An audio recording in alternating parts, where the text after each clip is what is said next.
what you call a landslide. Please welcome David Cameron. True love, you're the one I'm dreaming of. Your heart is beat like a glove. True blue, baby, I love you. True love. David, thank you for coming on the show. Pleasure to have you here. You are the first politician, believe it or not, we've ever had on this programme. Have they all said no, or...? They've all said... Well, you know what, you haven't asked. I've never really dabbled in that before. I've never looked at them, and I thought, you know, it would be interesting to have you on, because I was quite excited by your selection as leader of the Conservative Party. It seemed to me it's like an interesting period in British politics. And also, more importantly, I read that you listened to my Radio 2 show, so I thought, you can't be a complete prick. So I thought, not that I had thought beforehand, but I thought, well, this is a good reason of having... What should I call you? Should I call you the right on, David, Sir David, Dave, Cammy? David, Dave, whatever you like. Dave, what do your friends call you normally? My wife calls me Dave, my mother calls me David. I don't really know, just whatever they like. You feel the mood, feel the mood. Yeah. Can I call you D to the AVE? Don't let's get on the lap now. I know you don't approve. All right. Now, what a day in your life that must have been. The day after you get elected, you get chosen to be the new leader, and then you ride in. Leaving your house that morning must have been just quite an unusual experience. It was very weird, because you've got all these photographers and cameras and everything. And I got on my bicycle, set off, and suddenly realised there was this helicopter following me. And also there was a motorbike with another camera. And I normally go across a bridge which is only for cycles. So I stopped and said to the guy on the motorbike, look, you're not going to be able to follow me because I'm going over this bridge. And apparently on the commentary, the helicopter said, oh, look, he doesn't know his way to work. So you can't really win, but... Well, you're under a sort of level of scrutiny that presumably you've never been under before, because let's face it, no one had heard of you, really, apart from the people who elected you in your own constituency. Yeah. You weren't, obviously, you weren't a high-profile kind of person. That's right. Do you normally wear the helmet? Did you take that off because they were following you, or was that... why was that? I try to wear the helmet. I don't always remember, but I always used to just take it off so the police officers recognise you on the door of the Commons. And then let you in, presumably. That's the idea. Don't you need some kind of ID, though? Yeah, you normally have a pass, but they recognise you. They're very clever. But they shouldn't do that, because if this was like a thriller film, what if someone killed you, took your face off, stuck it on their face? I mean, God bless, touch wood, hope not. But you know what I mean? That kind of thing happens in movies. You get in, and next thing you know, Tony Blair turns around and he goes, hello, David. You go, not David. I am... you know what I'm saying? I am Baron von Strunkel. And next thing you know, there's a fist fight, and you need me in a vest to come in and save you. So no, keep the ID with you. Keep the ID on. And for Christ's sake, I'm telling you, well, you're new to the job, so okay.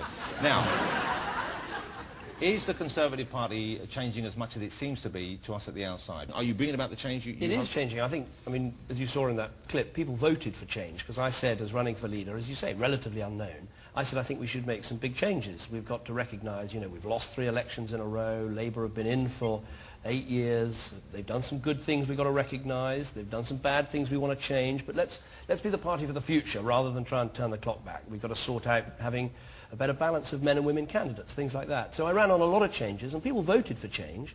Change is sometimes uncomfortable. I get a bit of criticism for it, but I think we're making some progress. It's interesting to me for you to acknowledge that some of the things that Labour have done have been worthwhile, are good. You know, that seems to me a reasonably radical statement to make in today's... It shouldn't be, because, I mean, we all go into politics for roughly the same reason, which is we want to do the best thing for the country and take the right decisions and make sure that we do well. And we're obviously going to agree some of the time. And when we do agree about the right steps, we should just work together and try and put them in place. And this is quite novel in a way, because the House of Commons is very much arranged around conflict and having a bit of a go at each other, which is important. You know, I have a big job to do to make sure that I call the Prime Minister to account, I ask the questions that people are worried about, I ask about his record on health or whatever. But when we do agree, you know, we should work together. Okay. I was in there once. I was allowed into the house. The importance of the place, it's obviously steeped in that, and it must be kind of exciting. Do you get a buzz off it when you're in there and you know you're going to be in the thick of it? Is it kind of a... Prime Minister's questions, because it's the event. It's like the circus. It's like, you know, people going to see Christians fed to the lions. You know, it's a big kind of weekly event. And that is quite a high sort of adrenaline moment, because everybody's there, the cameras are on, and one word out of place and you completely flop. And on the other hand, you know, you've got your chance to ask the Prime Minister the big questions of the day. So it's a huge honour, great privilege to do it. But it's quite, the first few times was very nerve-wracking. I bet it was. When you got appointed, when you became the leader of the Conservative Party, who did you speak to first about it? Who within the party spoke to you? Are there people there who say, this is what you need to do, this is how we prepare you for leadership, or was it very much like you got the job, just get on with it and do it your way? Slightly. I mean, I got the job because I'd put myself forward for election, and we'd had this campaign all around the country, and made speeches and answered questions and gone on TV programs and whatever. So you felt it was your job now to get on and do the things you'd promised to do. You spoke to, is it Dame Thatcher now we have? I think it's Dame Thatcher. Lady Thatcher. Lady Thatcher, I do apologise. Yeah. She's gone up a step. It's like being upgraded on a plane, isn't it? Lady Thatcher, of course. Now, what did Lady Thatcher say to you? She said, by Prime Minister's question, she said, well, you know, just get a good night's sleep and read all the newspapers and, you know, eat properly, and, you know, it's all sort of good advice. You Did know, she think you were her son or something? That sounds it did sound a bit like First that. day at school, make sure you're tucked in. If she spits on a hanky when you come in, you know you're in trouble. Let me ask you a question which you may consider a little risky. I don't know if you wish to go here, but you how old were you when now Lady Thatcher, but back then just plain old Margaret, when she was first elected? So about 12? 12, 13? 13, something like that. Now that's a time in a boy's life when he begins to look around for women who are attractive. This is the moment I realise why politicians never come on the show. I put it to you, sir, that as a young man, you may have rejected the possibility, but I think you probably considered Margaret Thatcher in a carnal fashion. As indeed we all did back then. I wasn't that interested in politics when I was 13. We're not talking about politics. But so I wasn't really following it all very closely. I'm just concerned with, did you think of her as a woman? Did you ever think she might be pin-up material? No. I admired what she did. I thought, you know, she was an incredible Prime Minister, but you didn't want to see her in stockings? No. Now, what do you think were the best things that were achieved during her period, and what do you think are the things that maybe were either a mistake or didn't pan out the way that the party at the time would have hoped? I think the best thing was she just gave back to Britain the chance of having a growing economy. She sorted out the trade unions and the inflation and all of that, and so the economy was growing again. So we had a chance to succeed, and we've been succeeding by and large ever since. The bad thing was it meant some very difficult decisions, whether that was particular decisions that affected particularly communities in the north of England and in Wales and Scotland, where, you know, there were difficult times, and there's no doubt about that. But they were, in the long term, they were the right decisions. And I think the way to prove that is the Labour Party, having won the election in 1997, haven't undone a lot of the things that she did. You know, they kept the union laws because they know it was I would have thought there were some of the companies that were privatised back then, and which I always found kind of odd and somewhat objectionable. I mean, I thought that Labour would go back and try and... But, you know, who would renationalise British Airways or British Steel? Or, you know, it would be crazy to go back. But the various water companies at the moment that all of us are taking umbrage against, you would have thought that... And just the fact that companies like that are being held by outside control, you know, countries outside of the United Kingdom now have a stake in these things, that doesn't seem to me to be particularly healthy.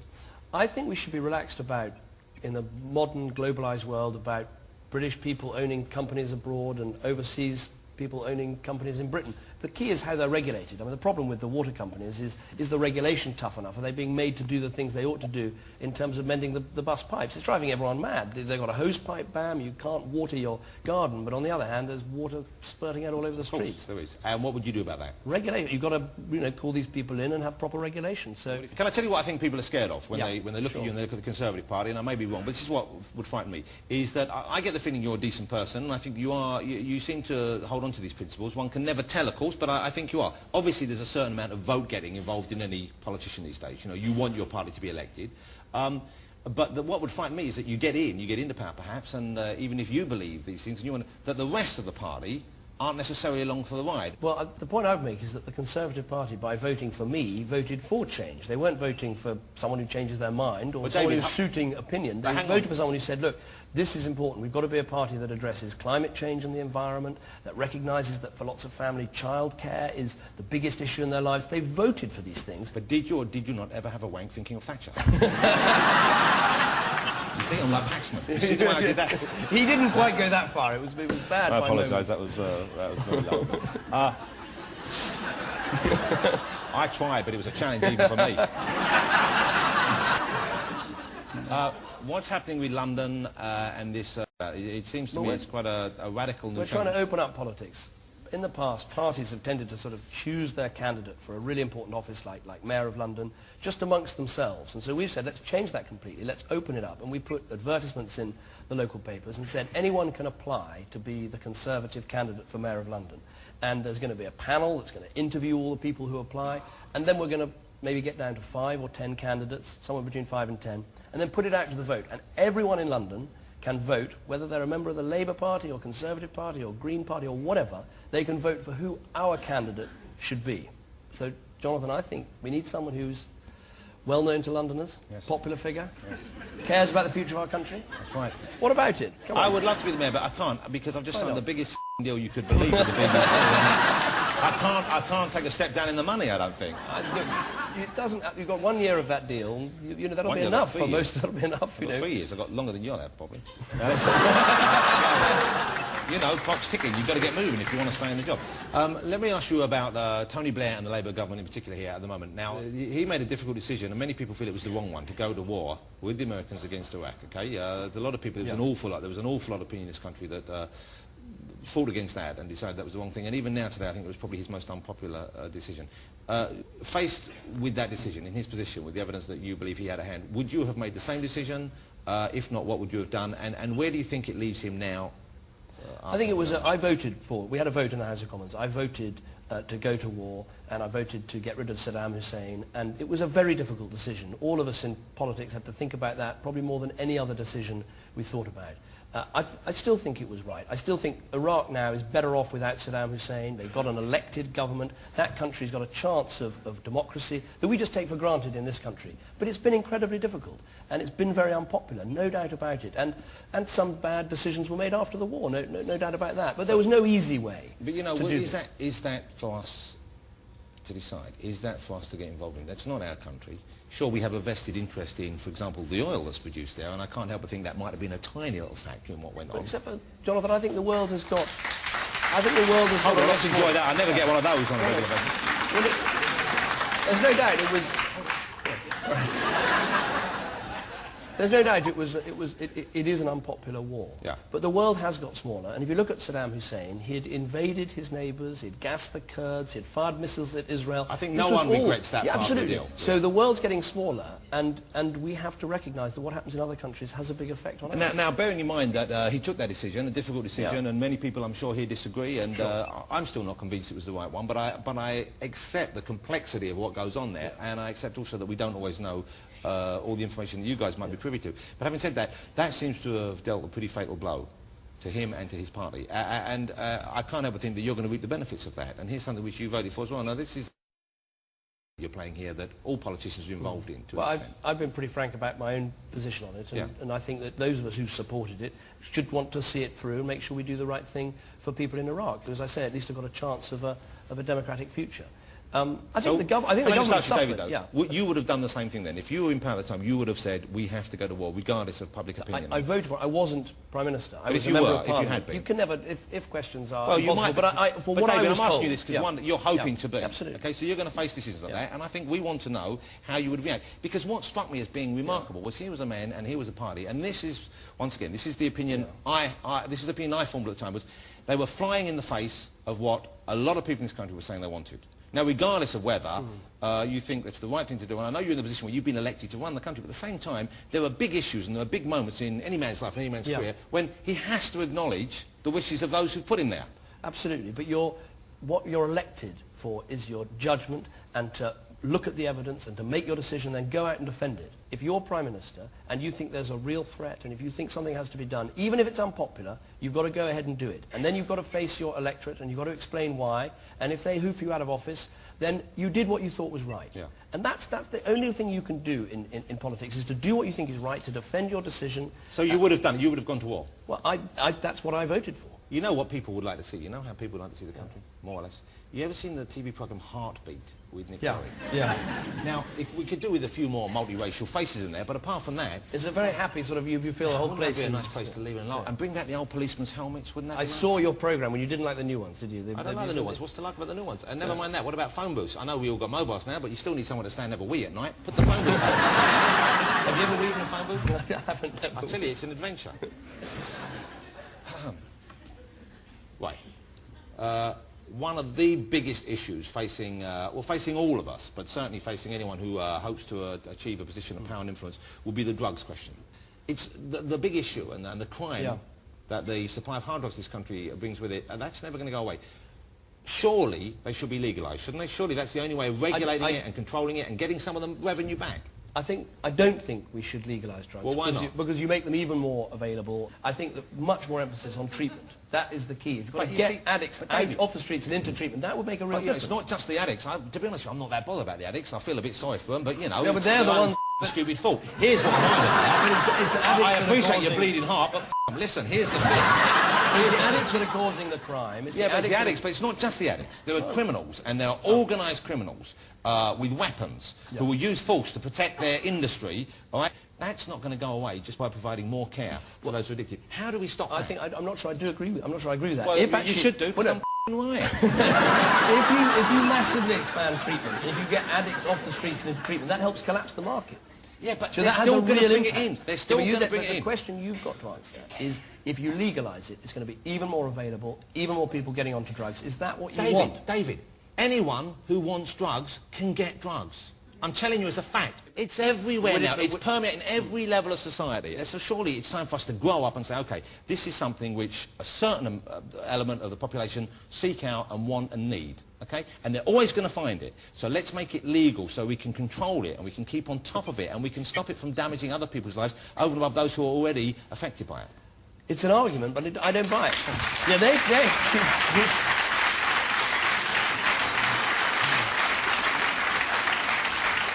think of the... I haven't finished.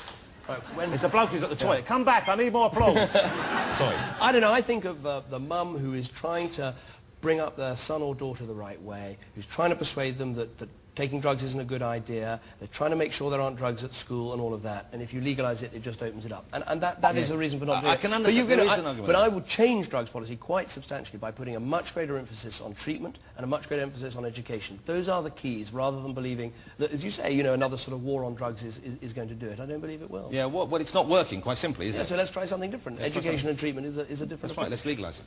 No. Quick. Can I just point out that, David, that isn't legally binding? No. It wouldn't have looked good. It wouldn't have been good. It's not legally binding, as far as I know. You ever give anyone the high five? Do you like to do the high five? My daughter loves the high five. It's legal. No. Come on. David. Really a pleasure meeting you. I wish you well. It's a very interesting time in British politics. I felt, and this is not a criticism of you or anything, but I've never felt like the left and right were closer together. It was kind of hard to tell you guys apart at the moment. I don't think that's necessarily a bad thing. If we agree with each other, we can sometimes get things done more quickly. That's a good thing. But we shouldn't hide where we disagree. And we disagree over lots of things, so I don't have to make it up. Don't do that. It's too Blair. Sorry? That's too Blair. Get your own hand movements. Maybe that one. Maybe that. Avoid that. David, a pleasure to meet you. Thank you very much for coming on the show. Ladies and gentlemen, David Cameron, MP. We'll edit that down nicely, don't we? Thank you so much. Thank you to all of my guests, David Cameron, of course, Martina Navratilova and Bruce Willis. Next week, my guests include top boy band McFly and the fabulous Angelica Houston, as well as the legendary Rolf Harris. And we have music from Razorline. That's going to be a show to watch. Now performing Hands from their fabulous debut album,